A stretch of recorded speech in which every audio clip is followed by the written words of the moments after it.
All right, welcome everyone to the Chicago Football Connection podcast. I'm your host, Steve Letizia. You can follow me on Twitter at CFC Bears. Joined by my co-host, Luke O'Grady. Follow him on Twitter at Luke O'Grady. Luke, I don't even know where to start with this one. I think that was probably the worst case scenario for the Bears. I don't know what your opinion is, but kind of got beat in every single aspect, offensively, defensively, run game, pass game. Nothing really went right. We ran the ball Well, really well, I guess. they did run the ball pretty well. We got to give them that. But I know you had a lot of hope going into this game, so I want to kick it over to you. Just get your initial reactions. Yeah, I did. I thought the Bears had a chance, and I thought the Bears had a chance. And what's weird is like they did. Like, Yeah. despite the fact that I don't know really if you can hang your hat on anything except the run game, and yet Yeah. we were a tough call, or a couple of inches from being a one-score game with 5 minutes left and all the momentum in the world. But Right. despite that, it felt like we got blown out. And I will say that with the 49ers game, we said it, and I think the same thing was true of this game, is that the thing the Bears were going to have to hang their hat on was going to be discipline, which it didn't look like they were. And they were going to have to rely on playmakers on defense and Justin Fields. Those were the things that we said, would give us a chance in every game this year. And I think we actually made enough plays on defense. I think we had some good sacks. You can't really, game plan that they're going to muff 2 snaps, but they did, and we capitalized. Right. I think Justin Fields played bad. I think the coaches did a bad job coaching. Yeah, it's kind of a bad job all around. We did run the ball well, so we did have that going for us. Yeah. But they also ran the ball extremely well, and I think that the feeling of that it was worse than it was, it comes from the fact that we had no answer for Aaron Jones, and the outside zone scheme that we are supposed to be so good at, the outside zone scheme, and then they use that same scheme against us. It was just so demoralizing. So let's start from the beginning though, and just kind of go through. So Packers received the ball. They went down, kicked a field goal. I was feeling pretty good at that point. Held them to a field goal. Yeah, they moved the ball a little bit. They had one penalty. We had one penalty that was a little on that, which was bullshit. But it is what it is. It happens. It evens out over the course of the year. Yeah. But then held it to a field goal. I was feeling pretty good there. And then we get the ball and go right down the field and score a touchdown. And I was cloud nine at that point. I was like, we have a chance here. This is not going to be like the other Bears games, the Bears-Packers games. This is going to be the time where maybe we pull it off, or, it's going to be going down to the wire. And then after that, just everything changed. Game plan changed on our part, and I have no idea. It just went off the rails, and I'm not really sure why. All 22 should give us a better idea. But I know. Yeah, I remember after the touchdown, there was a brief moment where I was like, okay.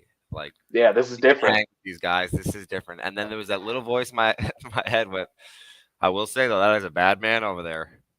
They're probably going to go down and score 7 here. Realistically, we got to get ready to get one, and they did. And it looked like, I honestly thought that it was tough, because it feels like this coaching staff is torn between, wanting to say, hey, we should be able to compete in every game, but also just accepting the fact that maybe, this probably isn't the year you're going to win the Super Bowl. And if you leave this year, without a clear idea of what you have in Justin Fields, we're in a way worse position than we were. But if you go into a game thinking, I know we still got to kind of figure out what we have in Justin, but I'm going to come out and run the ball 40 times tonight. Yeah, but at the same time, I don't know how you're supposed to get a good idea of what Justin Field is if you throw the ball 11 times and 2 of those were in garbage time. How do you get a good idea? I want to lose because of Justin. I don't want to lose because he never had a chance to get warm, because he's thrown the ball 28 times in 2 games. I don't know if you could find a stretch of Josh Allen's career where he threw 28 times over 2 games ever. We had 41 plays, and most teams have that in a half. And William B just commented the same thing that I was just about to say. He said, for anyone who can't see it, actually can highlight it. The coaching staff do not trust the passing game. Either they don't trust Fields, or they don't trust the pass blocking or the receivers. But either way, it's a disaster in an evaluation year. Surely, it's exactly what kind of we're talking about. And I don't know what it is. They clearly don't trust someone. I don't know if that's Justin Fields. It might be. They didn't draft him, so I'm not going to rule it out. I don't think it's that. I think it's they don't trust the pass blocking. It did look like it's hard at this point to not think of it as an indictment of Fields. They would have seen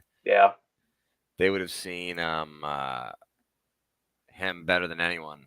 Right, but at the same time, like we're saying, they might not have. Maybe this coaching staff regime doesn't have high hopes for Justin Fields. Maybe that is the case, but give him a chance to prove you wrong. Don't just say this guy sucks. We're gonna run the ball. We're gonna throw the ball 11 times a game and try to hide him. We're not winning this year. We're not winning a Super Bowl this year. Throw him out there. Let him make mistakes. Let him learn. Let him get an actual evaluation of him instead of just kicking the can down the road of doing whatever they're doing. So yeah, that was really frustrating to see. It was puzzling.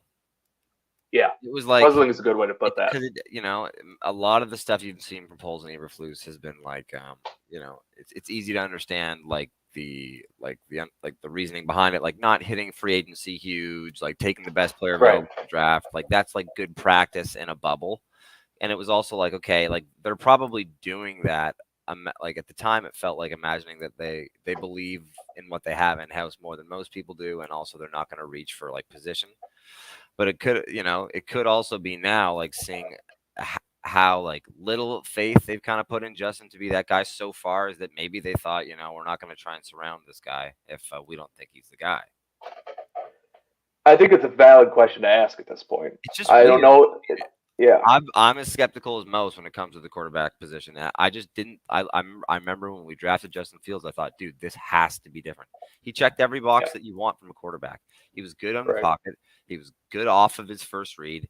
He was he was the second fastest 40 time ever at the combine. He could throw a ball a country mile. He did it for a big program, and when the lights were on, he looked good. It didn't look like anything was going to be too big for him. He was, he was well spoken. Everybody said he was a hard worker. And now, if the perception is he can't do it, it just doesn't make sense. But that's what it looks like from the coaching staff. Yeah, no, I exactly what you said. Because like when we drafted Trubisky, I had high hopes for Trubisky too. But it was a guy with not a lot of starts in college, a guy who played at North Carolina. He played some good teams, but not a lot of great teams. Wasn't on the big stage like you said. So when we drafted Fields, it was like, okay, this one's different. This guy's played in national championships. This guy's produced on the field multiple years. An elite athlete. Like if this guy can't find success in Chicago, it's maybe time to give up hope, is basically my thought. But yeah, I just don't understand because we drove down the field and scored that touchdown. Run game was strong. I mean, we only threw the ball once on that possession, but we were running the ball down their throat, so I was like, okay, that's fine. Then the next possession we had, I believe we had like a false start or a holding penalty or something that backed us up. Then we ran the ball, and it was a 3rd and long situation, then a sack or something like that. So it was a screen or something. Yeah, I don't know. It's weird, man. I don't know. I love Fields, but I don't remember watching Herbert, Allen, or Jackson and thinking, is this the guy? Athletic, yeah, but a QB, I'm really wondering. Yeah, I mean, I had the same thought. Like, I was trying to like think of superlatives about like other quarterbacks that have been like, it is kind of, you do have to say, hey, he hasn't even had a full season starting under his belt. Not to mention that was the first real game that you kind of got to implement an image of what they wanted that offense to be. Like, but I don't know. It didn't look good. Justin Fields never really looked frazzled in college, and I'm not sure he looked. I'm not sure he looked frazzled per se, but he looked uncomfortable. It looked like either he didn't agree with how the play call was going or whatever it was. But I don't know, it just looked like a mess last week. Yeah, it was completely a mess. I am definitely not ready to give up on Justin Fields. Not even close. I gave Mitch Trubisky 3 years, and this has been 12 games. So I want to just make sure that I know you're on the same page too. So I just wanted to make sure that everyone listening knows that we're not giving up on Justin Fields or anything. I also wonder, kind of trying to figure out if it's the coaching staff doesn't trust Fields or doesn't trust the offensive line. I'm wondering if Justin Fields has told the coaching staff that he doesn't trust the offensive line, and maybe that's why they're. So who knows? I mean, I'd say it's like the worry isn't my belief in Justin Fields. It's not that it's unwavering, but I just think that he deserves a lot more than he's been given before we can call the book closed on him. What's worrisome is how it feels like the coaching staff is treating Justin Fields. I don't want to see this kid coddled. I'd like to send him to the Wolves, and if he comes back unscathed, then we know. And if he gets eaten up, then it's like, okay, well, at least we know we don't have the guy. Yeah, and I think everything we know about Justin Fields would suggest that that is the way to treat him because he's not a guy who shrinks in big moments. He's a guy who always steps up. Star? He always steps up. He's always been a star. So let him do that. Yeah. And then if he doesn't do that, then you're like, okay, now next year if we have a top 5, top 10 pick, maybe we draft a quarterback. But if this is if this is going to continue like this, I don't know how you would be able to warrant and warrant drafting a quarterback high next year if this is how the offense is going to be operating the entire year, and then you draft a quarterback, and then it's like, okay, you never really gave Fields a chance. Yeah.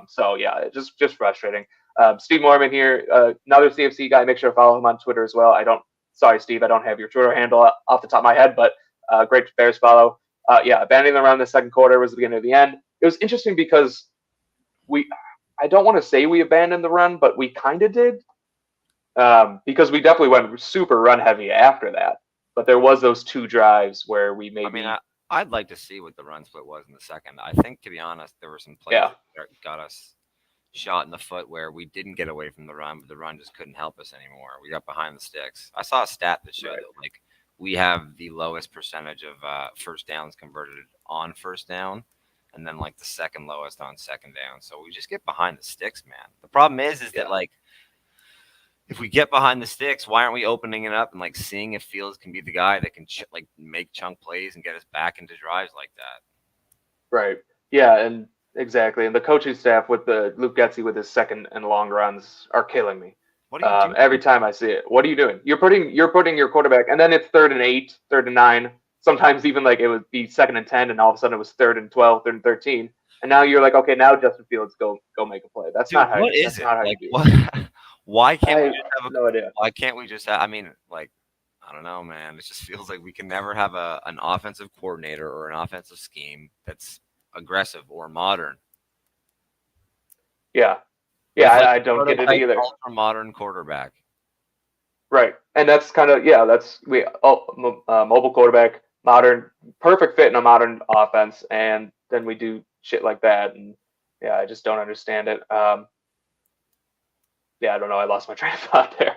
But yeah, it was just a shit show all around. The play calling, Justin Fields wasn't good either. So positives, I said the run game looked good. Run blocking, Dave Montgomery looked a lot better than he did last week. He was really struggling to run in those wet conditions last week, but he looked a lot better. So that was good to see. We did come out. We did, at least in the first drive of the game, we came out a lot more under center, which I like. Got the fullback involved, and then we kind of abandoned. It's not so much that we abandoned the run game; it's that we abandoned the run game that was working with the under center fullback. Then we, those second and third drives, as Steve said, we came out. We ran the ball, but we were running from shotgun, and it just wasn't kind of how we do. But we also had a question that someone sent to me on Twitter. We pull up about why do, and it's a question that I am not sure if I have a great answer to, but why do? Man, let me pull it up. Sorry. Yeah, finding the positives isn't easy. There wasn't a whole lot that was great. Yeah. We were in a game. I guess you could say we were in the game in the fourth. Eddie Jackson, I thought, he looked. There's some plays you'd have to wonder what the responsibilities were in the long run, but I thought Eddie Jackson and Jalen Johnson didn't get targeted again. Yeah, no, Jalen Johnson's been a lockdown corner for 2 straight games, and 50 snaps and no targets. Yeah, I thought the defense for the most part played okay. Obviously the run defense was unacceptable, and that was mostly on the linebackers. I thought it'll be interesting to see the all 22, but I thought the linebackers were. Because the defensive line was shooting their gaps, they were getting in the backfield. Blackson made a few plays. Justin Jones made a few plays, which was nice to see. But then once they got to the second level, then they were getting to the third level because the linebackers were just not where they needed to be. Here we go. We have Randy here says, I think the interior line looked good in the run game. I'd say that's pretty fair. I thought Tevin Jenkins again looked better than Lucas. I don't know why they're doing it. I do too. I have no idea why they're doing that. I understand you want to get Lucas Patrick involved in the game. I think it's more of a ramp up thing because they know he's going to be the starting center. He's obviously going to be the starting center, once he's healthy. So they don't want to just throw him in without getting some live reps because he didn't get any preseason reps. So that's my guess. But it's throwing off. I think it's throwing off it's because we know O-line continue. What is the word I'm looking for? Continuation. Continue. Yeah. So the cohesiveness, Yeah. cohesiveness of the offensive line is a huge thing. So constantly switching out that right guard just doesn't make sense to me. It throws off, not only the other offensive linemen, it could throw off Justin Fields, it could throw off the running backs if Montgomery's kind of used to how Tevin Jenkins moves, now Tevin Jenkins blocks away, then he has to adjust to Lucas Patrick. Yeah, I don't understand that. Hopefully, Lucas Patrick is just going to be healthy next week, and then Mustipher goes to bench, and then we just get a solid 5-man O line there. Yeah, I mean, I don't know, that decision is starting to be one of those. If you start to lose like that, it's like silliness like that is fine when you're 1-0 almost, but it's like now that you're 1-1, you kind of look outmatched and outcoached on Sunday night. You start to go, listen, one player is part of the future. One player, maybe a good locker room guy and a talented player, but Lucas Patrick isn't much more than just Lucas Patrick. He's a bit of a journeyman. I think that's part of the problem. He has flashed when he's played, and this team drafted him in the second round last year. Like, I know this organization didn't draft him, but he's looked good. He must be like behind the scenes. He must be an absolute headache to deal with because there's no reason it shouldn't just be him all the way right now. Like, come on. Like, wait until snap, and if you want Patrick to play, let him play center. I 100% agree with you. I think it's more of an indication of how much they like Lucas Patrick more than they don't like Tevin Jenkins, though. Yeah, that's my guess. But we'll see. I mean, who knows? But that's my guess. Like I said, hopefully Lucas Patrick is back next week without his cast, and he can just play center. Move Mustipher to the bench, where he'll be a decent backup in case someone gets hurt, and then just go from there. We got some other questions. So I found the question that I was looking for. This is from Randy, who I actually think is in here. When I look around the league, I see schemes that get wide receivers and tight end opens. Why does it seem the Bears cannot get Mooney or Kmet open to save their life? Ever. Yeah, we've never that's a very good question. Schemed dudes open since the second week of 2018 with Nagy, and then once the tape got out on that, stopped happening again. Why is it so? Why everybody in the league moves the ball except us? Right. We're the only team that ever has games like this where we just can't move the ball. We just can't throw the ball. We were moving the ball on the ground. We just can't throw the ball, and we can't get Mooney open. I get what Randy is saying. We should be able to get Mooney and Kmet open on their own, but Mooney should be able to get open just feeding his man too. He's good enough to do that. What that deep shot they took at the start of the second half. It looked like he beat him on the post and then just started jogging it off like he knew he wasn't going to get the ball. And I thought the exact same thing live, that he did kind of beat him. I mean, he didn't burn him. He had a step though. And then he did kind of like jogged it out. And by the time the ball got there, the Stokes had recovered 2 feet in front of him. It was psycho. Yeah. It was weird. Yeah. I think that might be Mooney not so much Fields, not trusting the protection and not trusting, the play calls to allow Justin Fields to take a deep shot like that. It didn't look great. The Bears should throw the shotgun and keep Justin under center and feel comfortable reading defenses. To be honest, I honestly think it's probably easier for a young quarterback to keep everything in front of him from shotgun. It's just easier to build an offense that works for Justin under center. If we're hoping to see more of pass concepts and things that would show us kind of what Justin's capable of. All the best quarterbacks in the league that run the offense we will hopefully get out of Justin Field, do it out of shotgun for the most part. And if you want to go to more under center runs type of things, that's where people start to use things like the pistol. But most of those wide zone wide zone schemes, benefit from the gun. Yeah, well, they go in and out, but yeah, I mean, I think the reason I wanted to show this comment is because it kind of went with what we were talking about earlier about scheming guys open. I think it's a lot easier to get guys open from under center because of the play actions and the bunched formations and it creates a lot more confusion for the defenses. So I think I agree with this comment. I do think we should be under center more. I don't think we have to abandon the shotgun, but more under center. And it's not to protect Justin Fields. I think Justin Fields can read defenses, and I think he has shown that. It's to help our wide receivers and line out more than anything. Because I don't think you have to hide Justin Fields. I think you have to hide our wide receivers and our offensive linemen. And it's going to be easier to do that out of shotgun with maybe 2 tight end sets or maybe a fullback in with a lot of play action. And we also abandoned the play action too. When we did, drop back and throw after that first drive, it was just straight dropbacks for the most part. So yeah, getting that play action involved is going to just help everyone involved. It not only helps the quarterback, helps the wide receivers, helps the offensive line, helps the tight ends. Mm-hmm. And then it looked like they were kind of scheming to take away any rollouts. So I think the best we could have got out of play action would have been like a straight back play action, but even then it would have been nice to see. Yeah, they did snip out those play action boots. I remember one in particular, Preston Smith.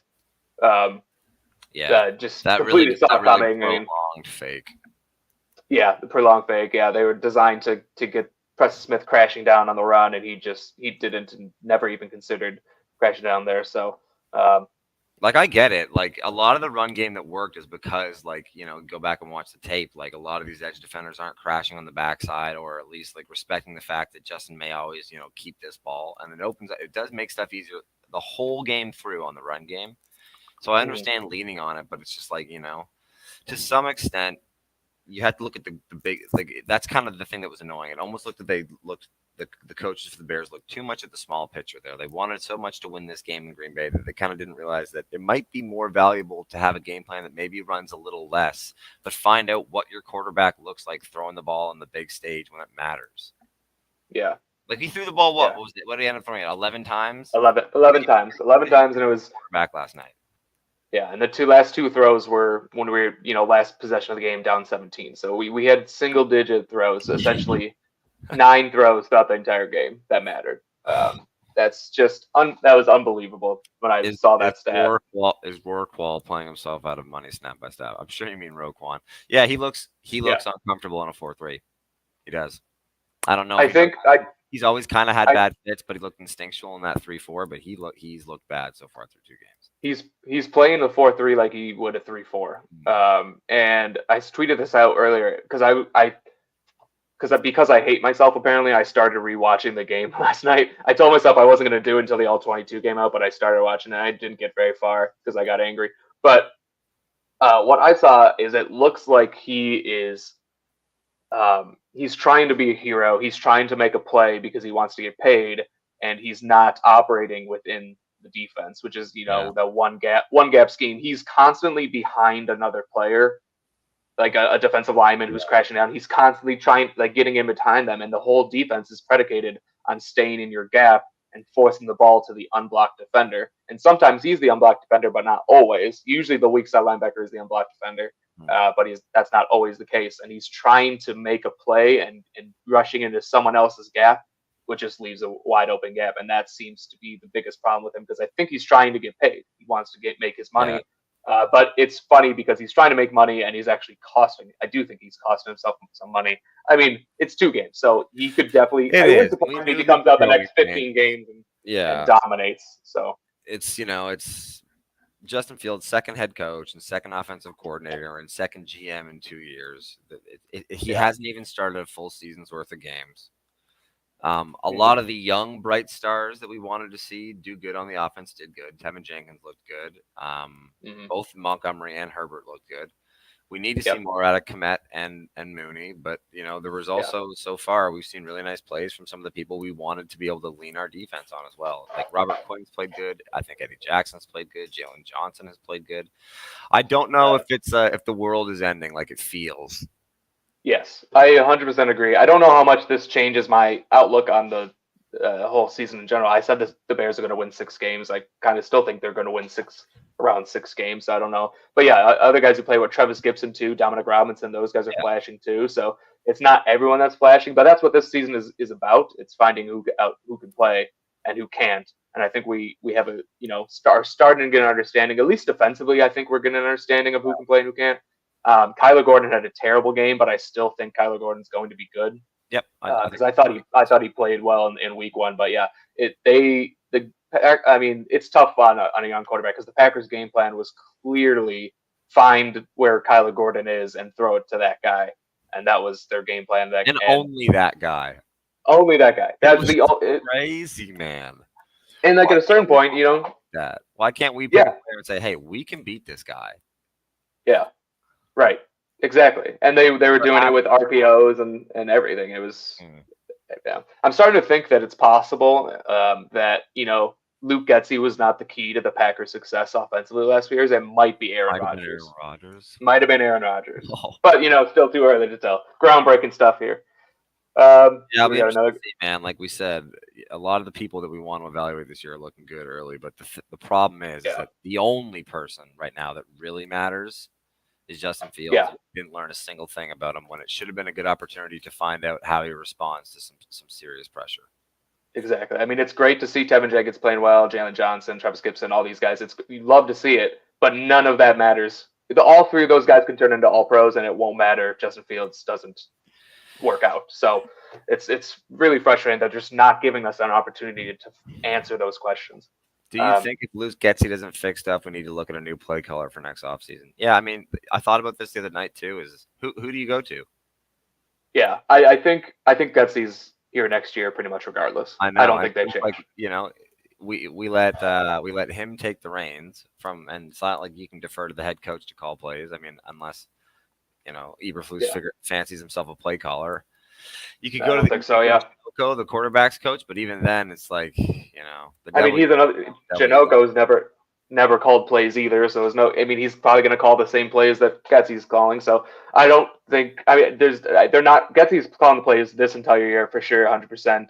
I would be very surprised if they fire Luke Getsy in the offseason, unless the rest of the season looks exactly like last night, which I don't think it will. About him. Everybody. Yeah, and I will say that I don't think based on these two games, I don't see him getting many head coaching opportunities, which I think we thought was a possibility going into this year, but I don't think that's on the table anymore. He made a comment. He's like, we're going to enjoy Getsy while we have him because we'll never be able to keep him after this year or whatever. And it's like, geez, I would almost love to have that problem. Yeah, exactly. Yeah, I had that same thought, Steve. Good point by Steve about missing an off season when you're learning a new scheme could be tough. Yep, I agree. I do think that is part of the problem too. Maybe he's not trying to make plays. Maybe he's just still trying to learn the defense and the ins and outs and everything, the different keys in the run game. So it's very possible. Stevie also might ask to maybe move Roquan to Mike.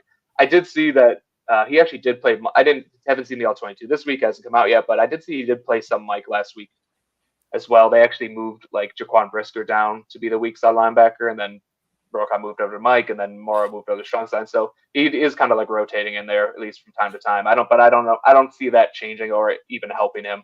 He's still at this point. He does learn another position. Let's just keep him at weak side and hopefully comes back. No, for sure. I mean, I think the learnings from this one are, everybody has a lot of room to get better at what they're doing. But the thing that's nice about the Bears is it's almost like everybody in a position of real importance this year is doing something for the first time. This really is the first time leading an NFL team for Justin Fields. He's 2 games into the season. This is the first time Getsy's called plays. You can only imagine it's going to get better. This is, that was Eberflus's first time taking the road as a head coach, and it's a pretty tough situation. And you can say we got run off the board, but you can also say that we're a different call on a 4th down run away from being totally in a game in Green Bay in your first time out there. So I don't know if it's, like I said, I don't know if it's the end of the world. I think there's a lot. I think to evaluate this game in a bubble, it's not the best look. But I remember seeing Josh Allen throw 3 picks, 0 touchdown games in his second season. You got to take the good with the bad and evaluate. I would say that most of the players on this team and the coach and the OC as well deserve to be evaluated on a season-long total. I agree. I think taking any game, even the positive ones, and just evaluating that one game gets you into trouble. It's a season-long evaluation. So, we got 2 more games in the first quarter of the season. We'll go back to the Lovie Smith breaking it down by quarters. Yeah. And we can, after 4 games, I think we'll be able to more evaluate them better. Another thing that I want to mention is I do think the Packers are a better team than we gave them credit for.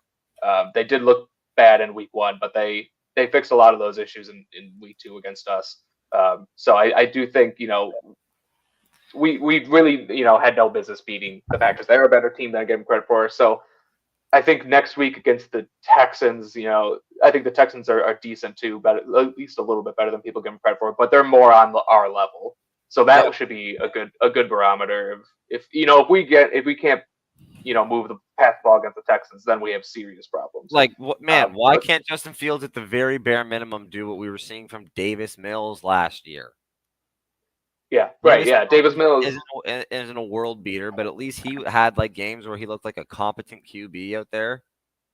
Yep, and William B agrees. Yeah, no reason Davis Mills should look better than Justin Fields. Absolutely, that's such a good point. Like Davis Mills looked pretty decent at times last year, and we still really haven't seen Fields put together long sustained stretches of solid quarterback play. And I'm not sure if that's all Justin Fields' fault, but that we just haven't seen it. And I don't know if I have a good answer for you on why that is the case. So a lot of people, so that's the second comment about Kindle Vildor. He did have a rough game, I think. But again, he's going to be the starting. He's going to be that third cornerback for probably the whole season. I don't see anyone else kind of taking that job because cornerback is a position that we're very weak in, or at least depth wise, outside of Jalen Johnson. You got to let Kyler Gordon kind of work through his rookie struggles. It's going to happen. And hopefully, by the end of the year, he's looking better. And then Vildor is less of a liability. Yeah, I mean, there's like substitutions you could make, but I think it looks like the coaching staff has a vision for Gordon as a slot guy. Like you could try Gordon outside and move like Dane Cruikshank or DHC in the slot and let that play out. That would be interesting. I wouldn't hate that at all. I know, but it's like to some extent, if what they're trying to do is create themselves a talented, upside slot cornerback in Gordon, you'd almost, it's like what we're saying about Justin Fields. He's fine having these games where he gets burned as long as we can like find out if he's really possible to do this. Like if we lost that game and Justin Fields did, threw 50 passes like Joe Flacco when we lost, at least we like that. I would consider that a valuable game. This felt like a game that we can't benefit from at all. Right. Then, I think this is a valuable game for Kyler Gordon because Kyler Gordon now has a lot of tape to look at and kind of see where he can fix his mistakes. So it looked bad, but that's a valuable game. It's probably a good thing that happened for Kyler Gordon because now he can evaluate himself. It's not so much us evaluating these guys. Kyler Gordon can evaluate himself. What is Justin Fields going to look at to evaluate himself in this game? What are the coaches going to point out to Justin Fields next week? And I want to see him throw 50 passes.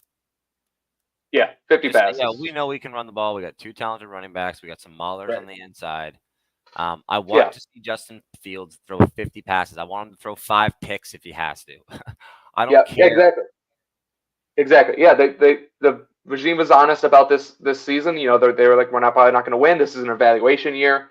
So let's evaluate it. Who cares about if you win or your win-loss record at the end of the year? Who cares if you can beat the Texans? Just go out there and try to evaluate your young quarterback. And throw him into the fire, and if he fails, then you have learning points for the next week. If he succeeds, great, and that's exactly what you want. So don't understand kind of why they're trying to hide Justin Fields. You got to just kind of let him fail, let him succeed, and work out the rest after that. Agreed. All right, I think we've kind of hit that point home about Justin Fields. Probably enough. The same point over and over again, but it's just frustrating. So the defense, we mentioned Kyler Gordon, Jaquan Brisker. I didn't notice him as much as I did last week, so I thought maybe it'll be interesting to see the all 2022. But I think he will come out looking pretty good. The linebackers, it wasn't just Roquan, Nicholas Morrow, Matt Adams. Those guys both weren't making plays. Yeah. So not. Like you said, A. Jackson looked good. The defensive line looked good. Robinson had a few pressures. Didn't get a sack this week, but he had a few pressures still. So that was good to see that it wasn't just like a 1 week kind of fluke sack. He won clean. Yeah, he won clean. Just Rodgers got rid of the ball, so nothing you can do about that. I'm curious of your thoughts, but I don't want to focus too much on the referees. I think they probably missed a few calls, but I don't know if that really changed the game too much. It's one of those things where I don't like being the Bears fan to complain about the refs with the Packers because it could be one of those things where I'm not I just don't do a good job of realizing how often those kind of bad calls happen against like other teams and all other rivalries and things like that. I did see a stat once that said like over the last 10 years, the players that have benefited the most from the refs, or the team that have benefited the most from the refs, were the Packers, and like it wasn't really close. And I remember thinking, okay, like that's a little bit of a, at least reinforcement of what we believe. But it was another one of those Bears Packers games where it felt like any time a call was contentious, it didn't go our way. Yeah, and that happens at times. Yeah, I saw that same stat a while ago, and I think that's.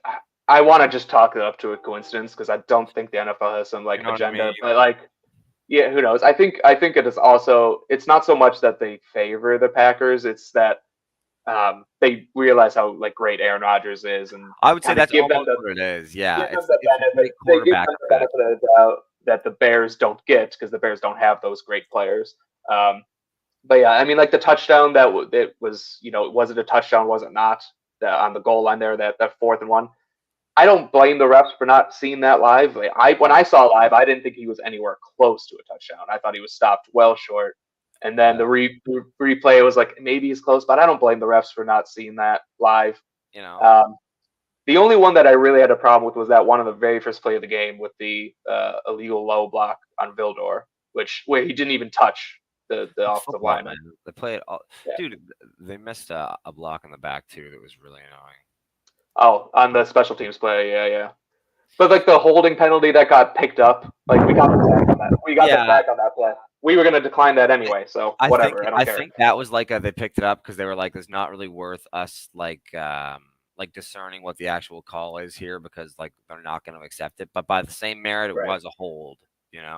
Sure. That deserves to be in you can see why it bothers Bears fans, but it's also I've never been the guy to be oh, if it wasn't for the refs, it was the Bears. Yeah, anyway.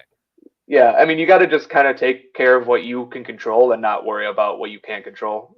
It's just in life. And also another thing is you see those holding penalties on the Packers offensive linemen. You don't see those same holding penalties that the Bears are also doing and aren't called. So you just notice it more on the other team. Justin Fields' touchdown run. It looks to me that Tevin Jenkins kind of holds his guy and then follows it on. And I was like, oh, I saw that too. Yeah, I was like, oh, and I didn't say anything about. I didn't tweet about that. I didn't say anything about that. We're holding to. Some get called, some don't. It just is what it is. All right. Anything else you want to talk about? I don't know. Did we cover everything?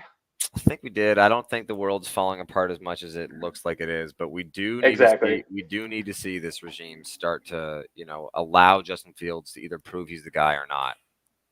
Yeah, exactly. I think that's the biggest takeaway from all this. It's a sad Monday, obviously. We all want the Bears to win. I don't think the sky's falling. This was always, we're in week 2 of a rebuild.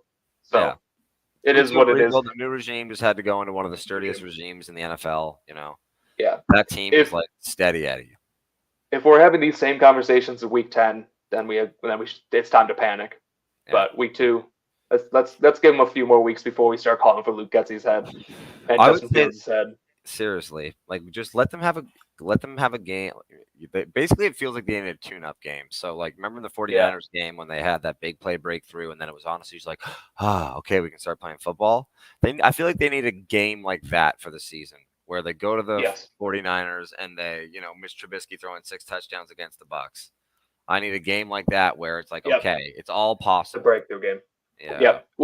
Where they can see that and be okay, we do belong in this league. We can compete in this league. Build some momentum. It's nice to get a play like that, we got against the 49ers, but you need a whole game where you can say, okay, this is it. This is who we are.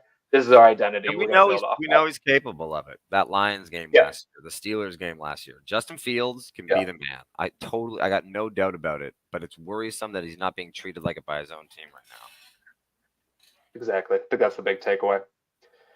All right. I think that's good. Thank you, everyone, for listening. Thanks, everyone, for commenting. It's actually really nice to do this and actually have some engagement on it. So I love that. Keep doing that. Make sure to make sure to subscribe. Make sure to follow us on Twitter and everything like that. We'll be doing this show next week as well. So make sure to tune in and bear down, everyone.